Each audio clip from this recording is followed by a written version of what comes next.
don't know why they put these little lips on the inside of those ferrules. What the hell is that all about? Well, I am convinced tonight that that high E string is cursed.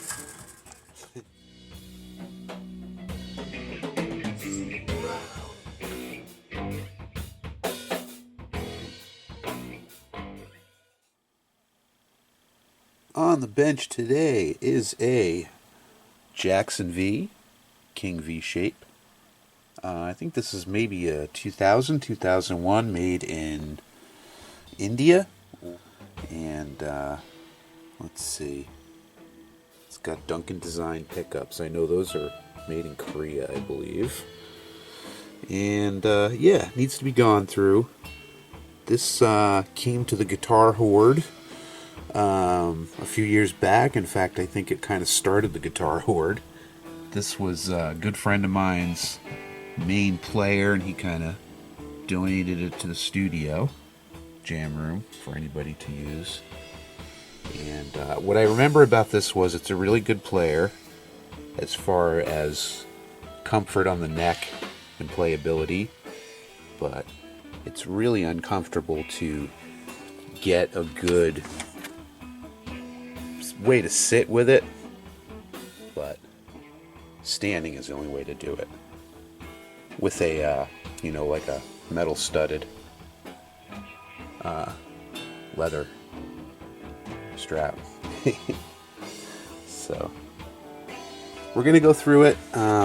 Maybe the first thing I will do is check out this pickups. I'm hearing one of them's not working, and yeah, go through the electronics, strings, clean it up, try to play it. Alright, let's plug it in and see what's happening.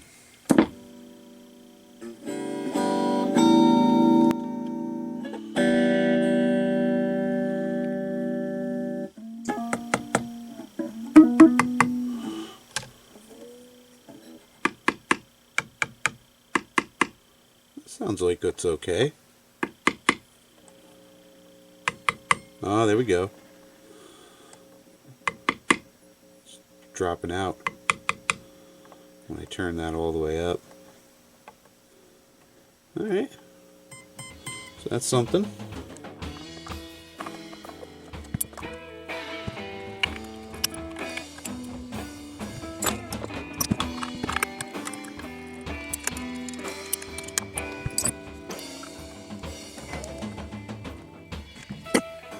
Not seeing anything broken or anything like that. I think my first course of action is to try to clean up the pots with some electrical parts cleaner.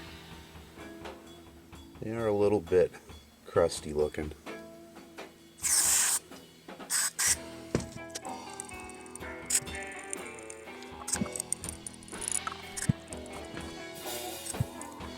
And down here on these blades you've got contacts. If you flip the switch you can see where the make and break contact is. These type of contacts normally would keep themselves clean just from the rubbing action that they do on themselves. But just if there's any gunk in there.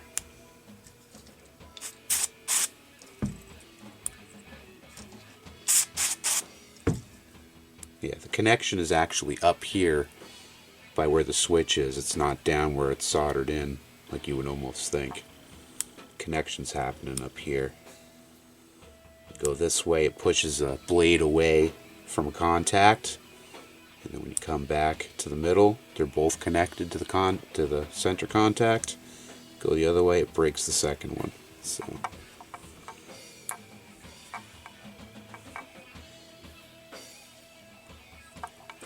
I'm going to let that evap a little bit and see if that sounds any better. So I cleaned these pots and the switch. Got to kind of put all here back together, and that works pretty good.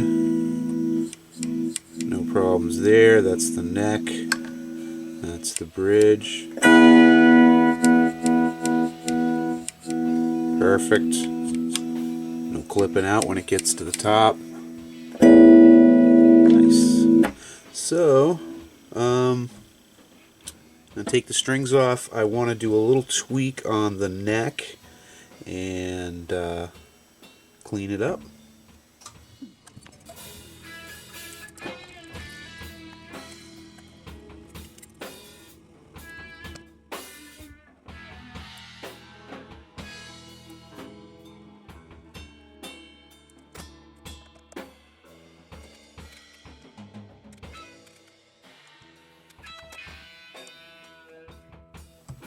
I actually don't have the wrench to get in here to change this, to tweak this. But you know, it was pretty flat where it was, so I'm just going to leave it anyway. But I will have to get some wrenches that do this type of thing. I think it's a small, it's a 7mm, but all I have is a deep one. I don't have a shorty to get in there. So I'm just going to leave that. I'm going to move on to the fretboard and just seeing how our frets are looking.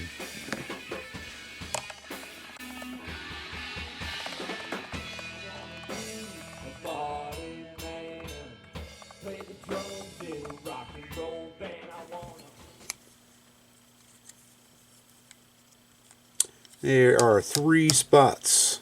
It's not bad. Was expecting a lot worse. So yeah, I'm going to tape up anyway. I don't want to ruin any of this nice fretboard. That is pretty nice. Plus I want to polish them and stuff too, and it's just easier to, if I'm going through the whole polishing routine, to tape up. And I know some people like watching that, taping up. And some people like watching you peel it off.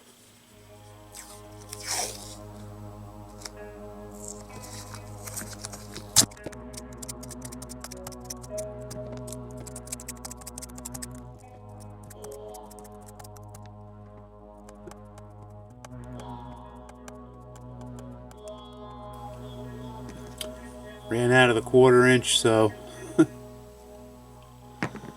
to finish with this little thin stuff. Charge up because my camera's blinking at me here. Gonna probably lose you in a sec.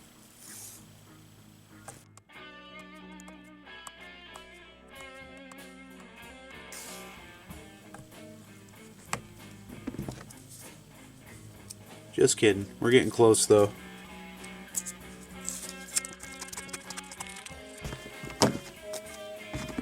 I tape off pickups so I don't get any filings into them. Good rule of practice. I'm all taped up. You can see my 3 little red marks here. I have my little leveler here. And I just want to run it over those spots and just try to make those red marks I made with the Sharpie disappear. I don't want to put a lot of pressure, and I don't want to just keep going with it. Just to get rid of the, as soon as that disappears, I'll stop.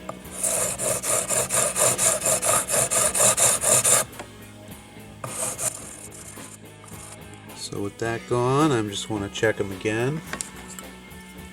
Those spots I went over.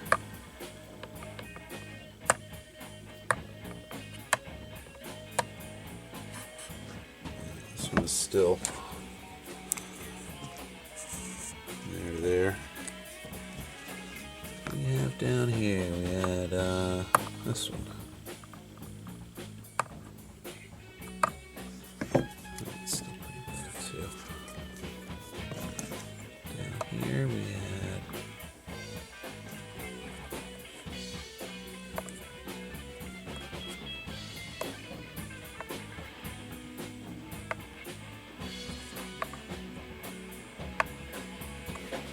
still a little in the middle.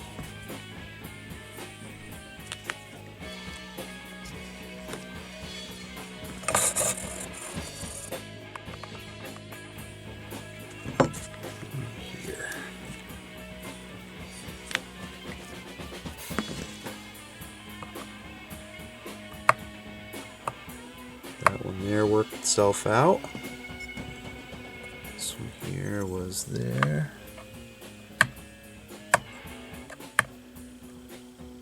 And that one there worked itself out. Perfect. So let's go one more here.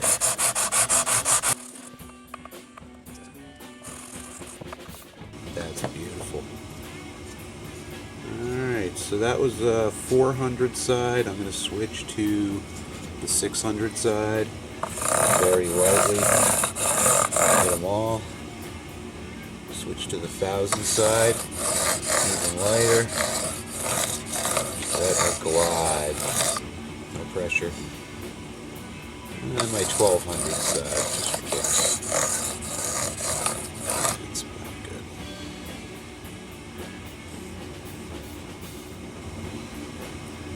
Hit them with my crowning file very lightly.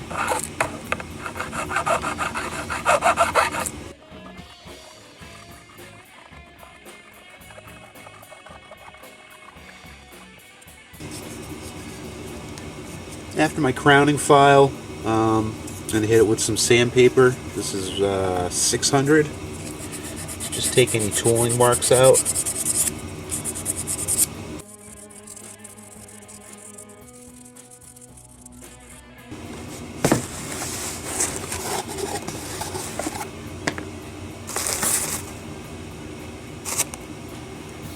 After that, I'll take some heavy steel wool and then some light steel wool.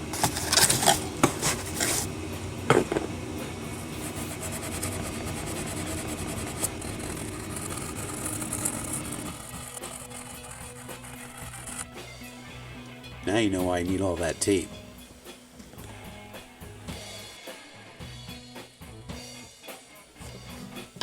Steel wool's done. Pull out my Dremel, little polisher, with that little polisher brick they gave you. Works pretty good. Does not need to be that high though. The lowest setting is just fine on this.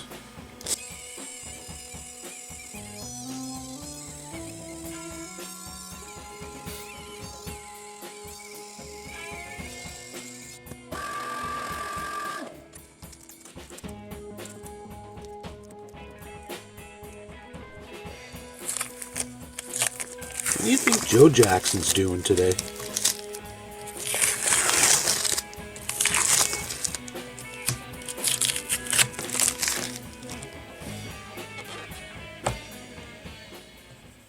Fretboard is super filthy, so before I clean the body, I think I want to clean this off with a little wood cleaner just to get the gunk off, and then we'll re-oil it. Sound like a plan?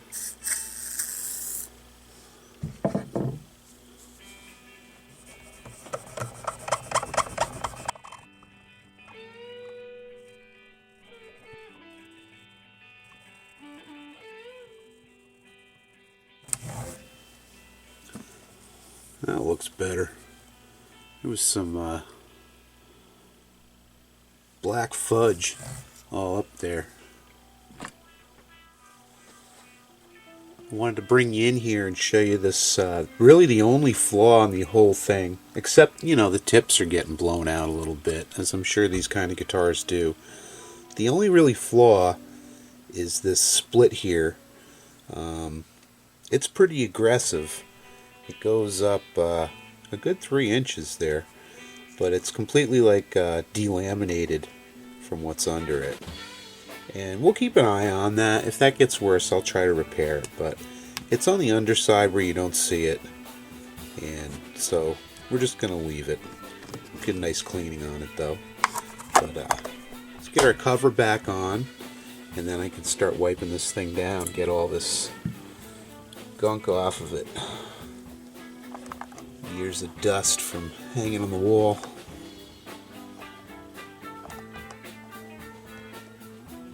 Starting to run out of wall hangers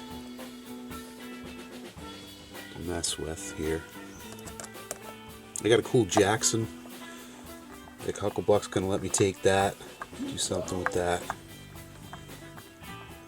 It's got a wild finish. Wait till you see this one.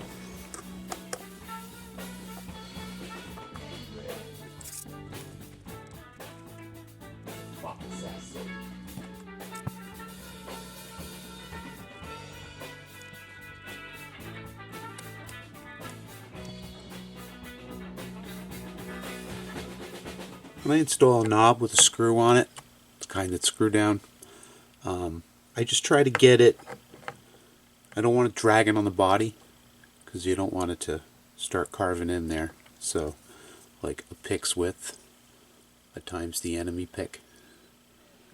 pick's width could do it.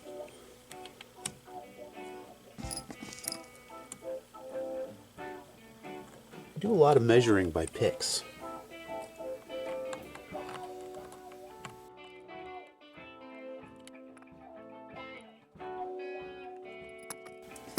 I also noticed the jack screw was loose, so we're going to check on that, see if I can tighten that any.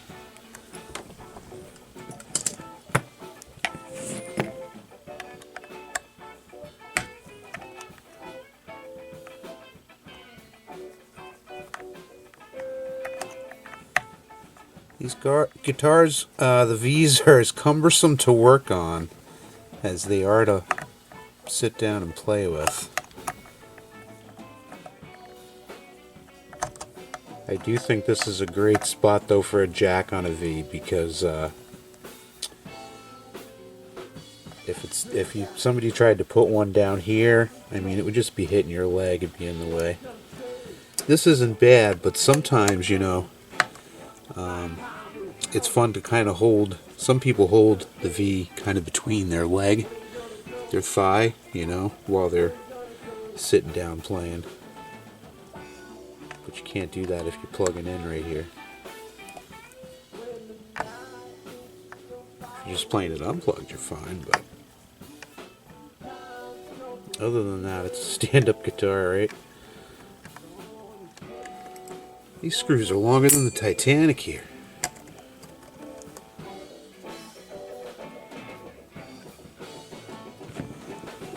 Hoping that's an 11. No, it's 12.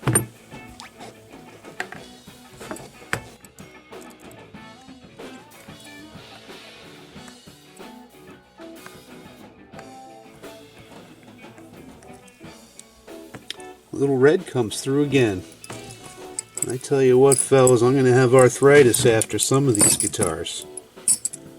As tempted as I am to sometimes use my power driver, you know, you can just over tighten something really quickly with that. So doing stuff by hand on things like this is always better.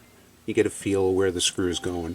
If it's tightening too much on you, if it's going to strip out, you don't want that. So let's see what's next. Let's oil up this fretboard, and I think I can start putting some strings on it.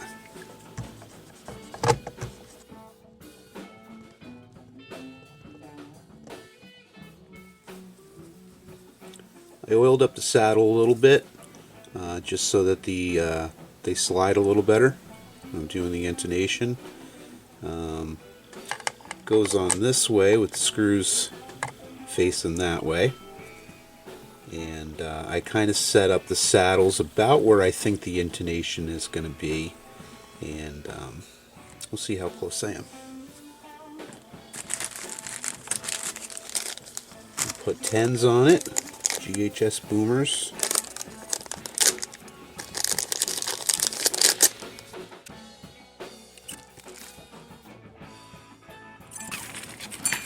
Tough to get these strings through these ferrules, let me tell you what, fellas.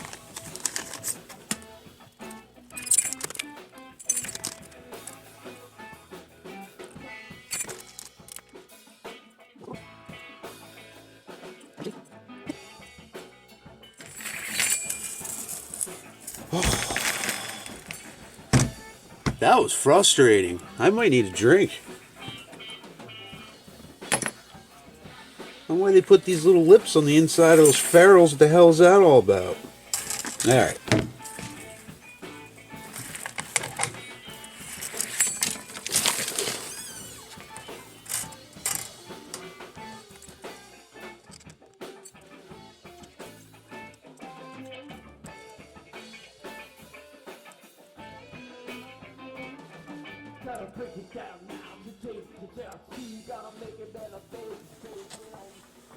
Well, I am convinced tonight that that high E string is cursed.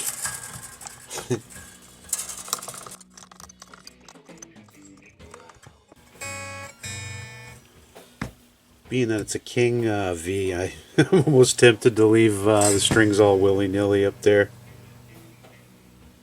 I can't do that.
Yeah, you could do some riffage on this.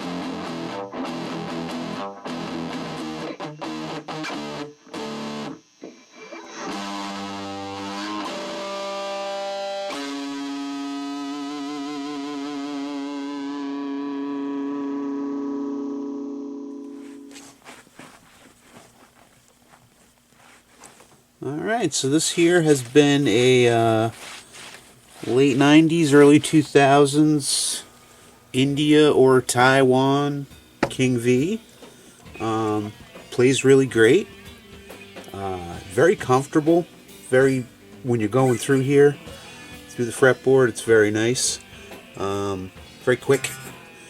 I think in the future I want to put a new nut on it, and I do want to keep an eye on that split back here. But other than that, I'm going to bring it back to the jam room, let one of the heavy metal bands play it, see how it sounds. You know, Vic Hucklebuck was trying to play it short time ago, and the pickups weren't working down here, but now that's situated, so I want to thank you once again for joining me. Thumbs up so I know you like my content, and we'll talk again soon. Bye for now.